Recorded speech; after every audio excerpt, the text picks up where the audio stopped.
दुखी जंगल। कहानीकार शुभम सारथी। एक समय की बात है, एक विशाल और हरा भरा जंगल था। उस जंगल में छोटे बड़े पेड़, पशु पक्षी और अनेक जीव जंतु रहते थे। सभी खुशी और शांति से अपना जीवन बिता रहे थे। जंगल सभी को शुद्ध हवा, छाया और जीवन देता था। एक दिन पूरे जंगल में चिंता फैल गई। सभी पेड़ आपस में चर्चा कर रहे थे। एक पेड़ बोला, ये जो नया मंत्री आया है वह हमें खत्म करना चाहता है। वह पूरे जंगल को काटकर यहाँ बड़ी बड़ी फैक्ट्रियाँ और प्लांट बनवाना चाहता है। दूसरा पेड़ बोला, अगर हम नहीं रहेंगे तो यहाँ रहने वाले पशु पक्षी और जीव जंतु कहाँ जाएंगे। एक और पेड़ दुखी होकर बोला, हम मनुष्यों को ऑक्सीजन देते हैं, उन्हें जीवन देते हैं, फिर भी वे हमें नष्ट करना चाहते हैं। पूरे जंगल में उदासी छा गई। आखिर सभी पेड़ों ने एक बड़ी बैठक बुलाने का निर्णय लिया। बैठक में छोटे बड़े और बहुत पुराने पेड़ भी शामिल हुए। बैठक शुरू हुई। सभी पेड़ सोच रहे थे कि जंगल को कैसे बचाया जाए। तभी एक पुराने और बुद्धिमान पेड़ ने कहा, हमें सहायता लेनी पड़ेगी। सभी पेड़ बोले, लेकिन हमारी मदद कौन करेगा। पुराने पेड़ ने कहा, हम तूफान समाज, बिजली रानी और वर्षा देवी से संपर्क करेंगे।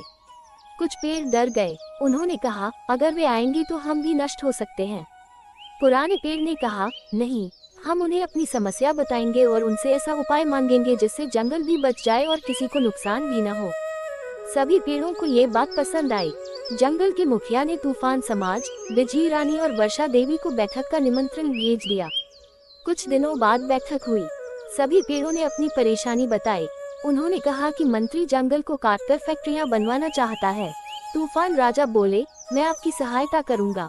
वर्षा देवी बोली, मैं भी जंगल की रक्षा के लिए तैयार हूँ। बिजली रानी ने कहा, मैं भी आपकी मदद करूंगी। फिर पेड़ों ने पूछा, आप हमारी सहायता कैसे करेंगे। तूफान राजा बोले, मैं इतनी तेज हवाएं चलाऊंगा कि पेड़ काटने वाले लोग डर जाएंगे।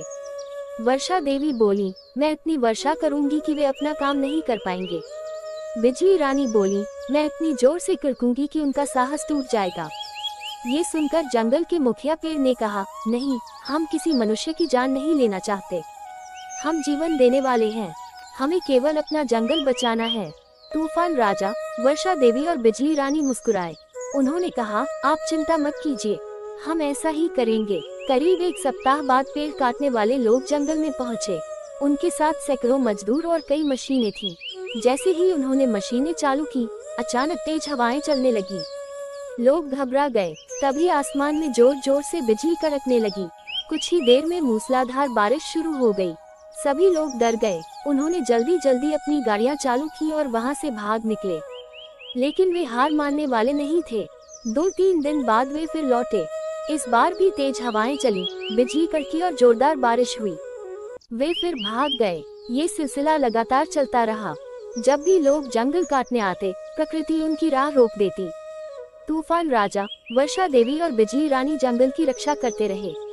धीरे धीरे 2 महीने बीत गए। इतने समय में जंगल का एक भी पेड़ नहीं काटा जा सका। आखिरकार मंत्री थक गया। उसने जंगल को खत्म करने और पेड़ काटने का आदेश वापस ले लिया। ये खबर सुनते ही पूरे जंगल में खुशी की लहर दौड़ गई।